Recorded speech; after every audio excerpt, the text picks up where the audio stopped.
ایک صحابہ کرام تشریف فرمائے، رسول اللہ صلی اللہ علیہ وسلم فرماتے ہیں ابھی ایک بھائی آ رہا ہے، اس نے جنت میں جانا ہے۔ ساتھی بڑے تجسس میں آ گئے، کوئی سوچ رہا ہے وہ والا ہوگا، وہ ہوگا، وہ شہید کا بھائی ہوگا، وہ شہید کا والد ہوگا۔ ایک عام سا مسلمان جس کی کوئی خاص کارکردگی دوسروں سے بڑھ کر نہیں تھی، وہ آ گیا، اچھا اس نے جنت میں جانا ہے۔ ایک دن پھر فرمایا آج ایک شخص آ رہا ہے، اس نے جنت میں جانا ہے۔ پھر سارے تجسس میں ہیں، وہ سیم وہی بندہ آ گیا، مسند احمد میں۔ تیسری بار پھر ایک دفعہ نبی صلی اللہ علیہ وسلم جنت کی بشارت دے دیں تو کافی نہیں ہے، 3 دفعہ بشارت ملی اس کو۔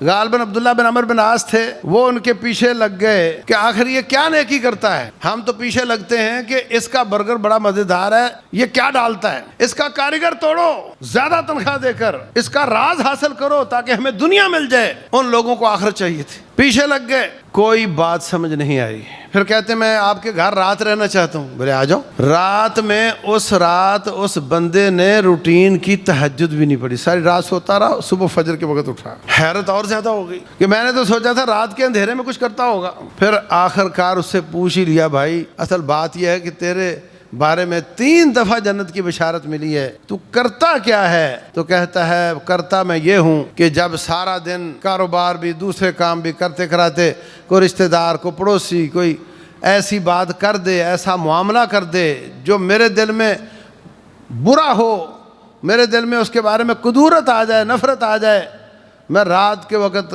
اس کو تصور میں لاتا ہوں کہ آج میرے ساتھ کیا کچھ ہوا، اور میں سوچتا ہوں اس نے یہ کہا، اس نے وہ کیا، اس نے یہ کیا، اور پھر کہتا ہوں میں نے سب کو معاف کر دیا۔ ایک رات بھی میں کینہ لے کر نہیں سوتا ہوں۔ یہ بہت بڑی بات ہے، اس کو توحید اور شرک کے ساتھ ملایا گیا ہے، چھوٹی بات نہیں ہے۔ ہم توحید والے، شرک سے بچنے والے، نمازیں پڑھنے والے، تہجد پڑھنے والے، دل میں قدورتیں جمع کرتے ہیں، اس کو کہتے ہیں کینہ پروری، اس کی پرورش کرتے ہیں۔